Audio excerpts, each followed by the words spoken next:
15 juillet 1983.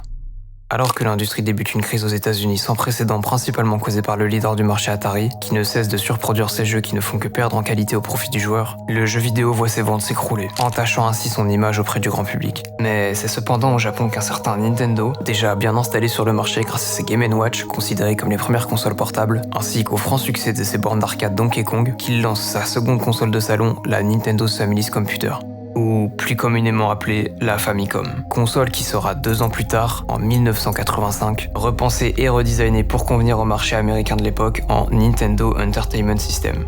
Console culte, qui a su marquer ses joueurs sur plusieurs générations et a relancé l'industrie vers le haut, grâce à de simples jeux alors encore aux prémices de leur franchise, comme Super Mario Bros, The Legend of Zelda ou Mega Man. Passage historique donc, qui marque l'ère de la 8 bits, dû aux composants de ces machines qui est rapidement devenu un argument marketing, servant à marquer chaque nouvelle génération de consoles à venir.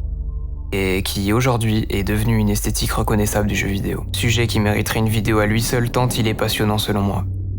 Mais qui n'est pas celui que j'aborderai dans cette vidéo, mais quelque chose qui y ressemble beaucoup, et quelque chose de très con. Revenons donc à une date un peu plus proche de la nôtre, pour celle du 4 mai 2007. J'avais 2 ans, où sur le YouTube de l'époque, un utilisateur du nom de Mint301, aujourd'hui inactif, publie une vidéo anodine parmi tant d'autres qu'il nomme How to draw Squall like a pro with Paint. Miniature sur laquelle on peut y dissuader brièvement Squall Leonard, protagoniste de FF8.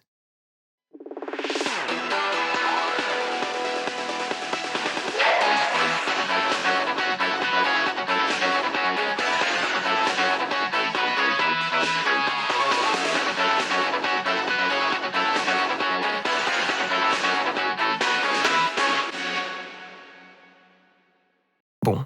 Alors évidemment, c'est une vidéo à trait humoristique. On a affaire à un mec probablement très drôle pour l'époque, fallait être là. Mais ce qui est intéressant, c'est qu'il ne va pas s'arrêter là. Car c'est pour lui le début d'une longue série de 20 vidéos qu'il va alimenter jusqu'en 2013. Dont 2 autres, qui vont avoir un plus gros impact que les autres. Où sur une d'entre elles, il va cette fois redessiner le sprite 8 bits de Mario. Et puis celui de Mega Man. Enfin, si on veut.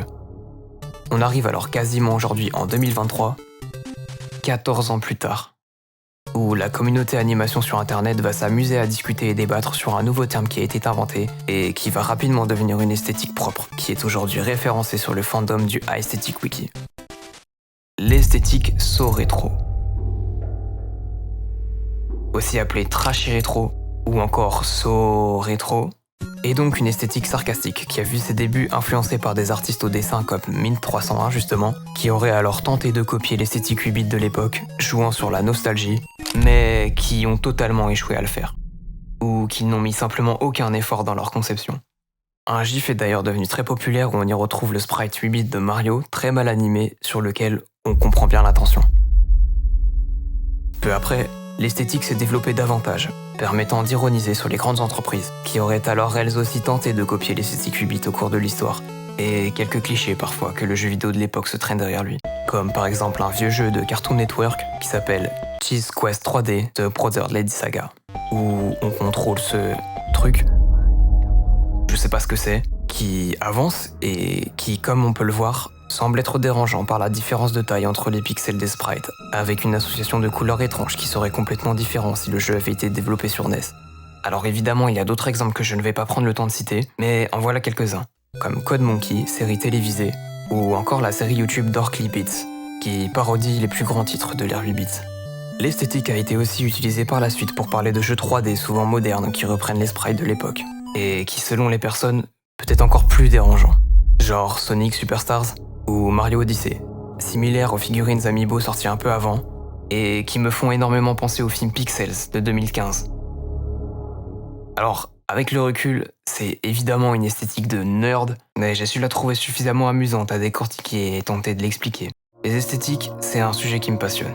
D'abord lié au design informatique qui m'ont profondément marqué, comme les systèmes d'exploitation Windows, en particulier Windows XP et Windows 7, mais c'est aussi quelque chose qui est directement lié à l'art en général. Selon le contexte, les époques, les endroits dans le monde et la mode, c'est pour moi je pense un sujet fascinant que je vais pouvoir exploiter un bon moment tant il y en a et qu'il y aura de choses à dire dessus. C'est aussi pour certaines esthétiques très liées voire complètement à la musique, sujet qui me passionne d'autant plus et que je pourrais certainement aborder dans de futures vidéos.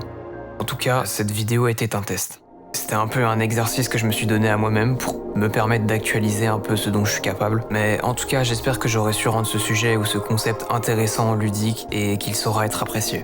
Quant à moi, je reviens plus tard, je l'espère, et je vous dis à bientôt.